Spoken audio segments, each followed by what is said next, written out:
Vamos mudar um pouco de assunto, porque a crise dos chips de memória RAM pode piorar nos próximos meses, com um aumento de pelo menos 40% nos preços. Esses dispositivos são responsáveis pelo armazenamento temporário de dados em aplicativos ou no celular. Mas aí fica uma pergunta no ar. Será que os usuários vão ser impactados por isso? É o que você vai ver agora no CNN Tech.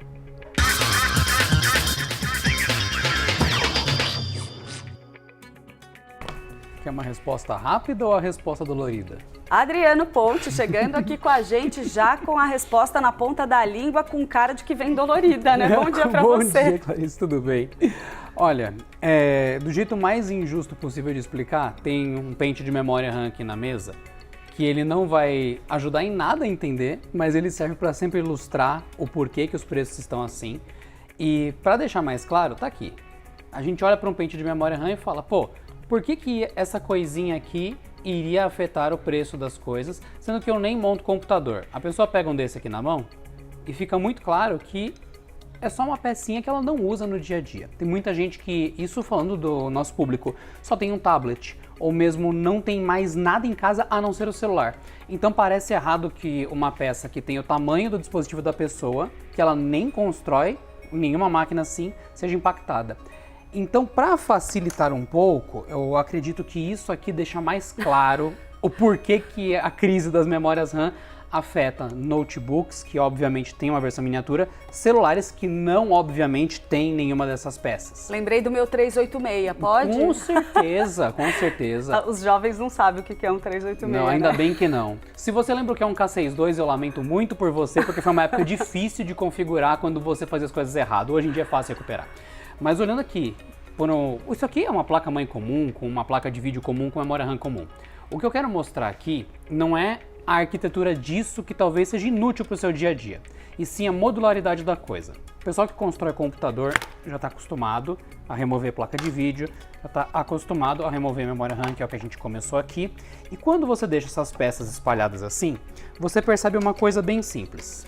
Aqui nessa memória RAM, desse lado aqui, e nessa placa de vídeo, tem alguns componentes repetidos. Se você está vendo aí na sua casa, ou então online, enfim, de qualquer forma você pode estar num lugar móvel, né? Enfim, você está com alguma coisa desses componentes tornando possível você assistir. Ele está presente tanto na placa de vídeo, quanto na memória RAM, quanto no seu celular, quanto em inúmeras aplicações. E para facilitar, para ele aqui no telão, eu mandei uma foto para a equipe, para poder mostrar para vocês num zoom bem grande. Eu mandei uma foto também, tem o vídeo que eu tinha compartilhado aqui, eu tirei uma foto macro bem assim, em alta definição para vocês poderem ver. Pode colocar aqui, exatamente. Este componente que vocês estão vendo, até uma escala, é esse mesmo. É esse que a gente estava mostrando. É o mesmo Hynix escrito tanto na placa azul, quanto o mesmo Hynix escrito na placa verde? Sim, sim.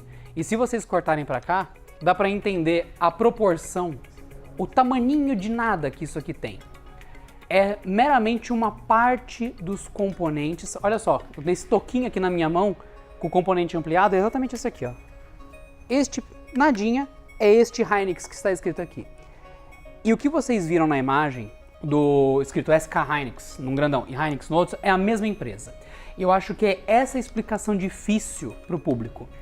Esses componentes pequenos, modulares, que vão aqui, esse toquinho, esse retângulozinho, ele não serve só para essa placa, ele não serve só para essa. Tanto é que está presente nas duas. Ele também está presente em algum nível aqui dentro? Sim.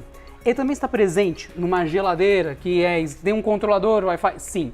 Ele está presente em algum... Sim, ele está presente em vários lugares. Eu tirei foto do módulo que vocês viram, pequenininho, pretinho aqui, exatamente aquele ali, porque quando uma fabricante de uma placa de vídeo, uma fabricante de memória RAM, ela compra o componente, aquele componente, ele compra ou da SK Hynix, que está ali, que hoje eu diria que é o maior destaque porque financeiramente foi a que mais valorizou, ou da Samsung ou da Micron. É esse componente preto, é esse toquinho, esse retângulozinho que disparou de preço. Nada mais da placa está envolvido nesse grande boom de IA e custo de memória RAM. Como essas construções modulares dependem de um único fornecedor, no caso 3 únicos fornecedores, mas que são todos muito ligados ao mesmo local, é tudo Ásia. Tem a Micron que é americana, sim, mas potencialmente tudo vem da Ásia, quase tudo da Coreia do Sul, e você vê que são componentes que não são fáceis de fazer, não são simples de mexer e a base estrutural interna dele é a mesma. O que muda é o envelopamento. Aqui o envelopamento é para que isso aqui seja uma memória temporária que armazena dados. Aqui não, fica ao redor do processamento de vídeo para que os dados fiquem em volta em alta velocidade. Então, como você pode escolher onde isso vai, você consegue com esse mesmo componente fazer várias coisas. Daí entra a inteligência artificial. Esse mesmo componente, quando é empilhado ou quando é colocado em outra formação, ele serve para alta velocidade do que a inteligência artificial precisa. O que essa explicação toda quer dizer?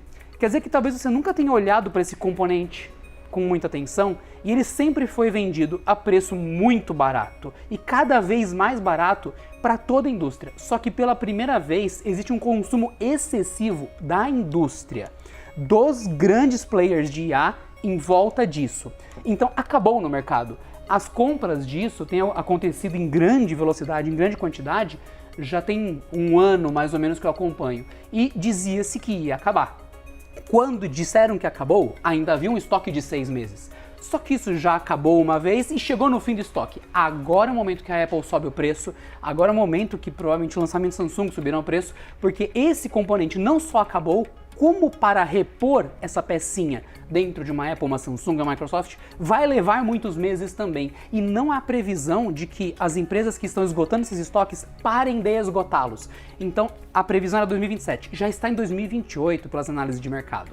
Então, alguns estudos falam 2030, mas aí também acho exagero porque existe uma escala que essas fábricas vão aumentar. Então, o que é o custo para o usuário final? Aquele componentezinho está acabando. Acabou. Vai demorar para voltar. O que eu faço como consumidor? Vou amargar preços mais caros porque a indústria esgotou esse componente que vai em tudo? Sim. O que eu posso fazer como consumidor?